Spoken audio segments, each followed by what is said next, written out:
এখন আমি ইফতারের জন্য ভুনা খিচুড়ি রেডি করব।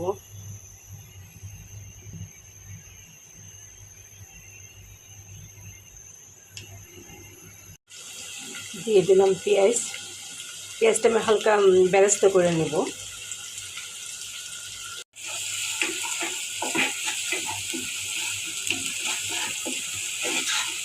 পেঁয়াজটা ভালোভাবে হয়ে গেলে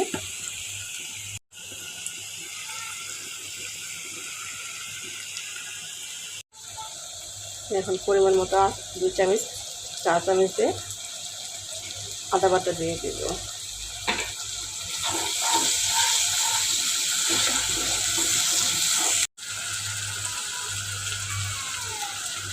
দিয়ে দেবো রসুন বাটা পরিমাণ মতো।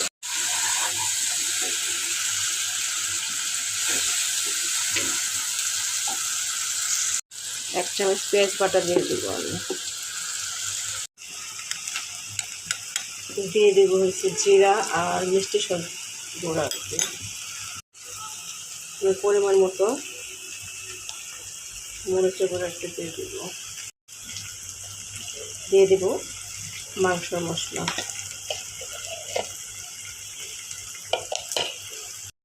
পরিমাণ মতো ছোলা দিয়ে দেবো।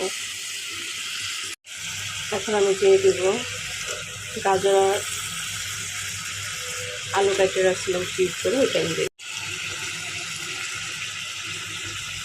দিয়ে দেবো 5 আইটেমের ডাল আমি ভিজায় রাখছিলাম। মসুরের ডাল, খেসারির ডাল, ছানার ডাল, মাছের ডাল এবং মুগ ডাল।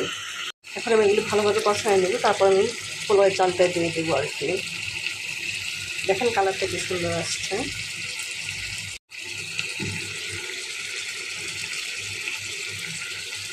আমি চালগুলো দিয়ে দিলাম।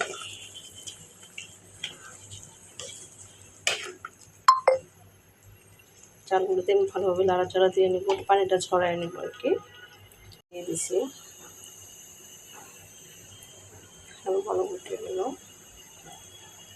আমার পানিটা আস্তে আস্তে শুকিয়ে যেতেছে। শুকিয়ে যাওয়ার পরে আমি আস্তে করে জালটা কমিয়ে দিব এবং খিচুড়িটা আমি দম নেওয়ার জন্য অল্প ঝালে আর কি রান্না করবো। এখন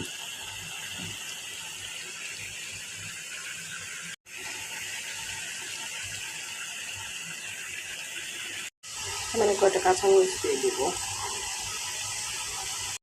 এখন আমি একটা দম দেওয়ার জন্য রেখে দেবো 10 মিনিটের মতো, তাহলেই হয়ে যাবে আমার খিচুড়ি ঝটপট। ভালো লাগে না খিচুড়ি খেতে? রান্না করতে পারেন না, আমার রেসিপিটা দেখে খিচুড়ি রান্না করেন। আশা করি সবার ভালো লাগে। যদি ভালো লাগে লাইক, কমেন্ট এবং সাবস্ক্রাইব শেয়ার করে দেবেন। সবাই ভালো থাকবেন। আল্লাহ হাফেজ।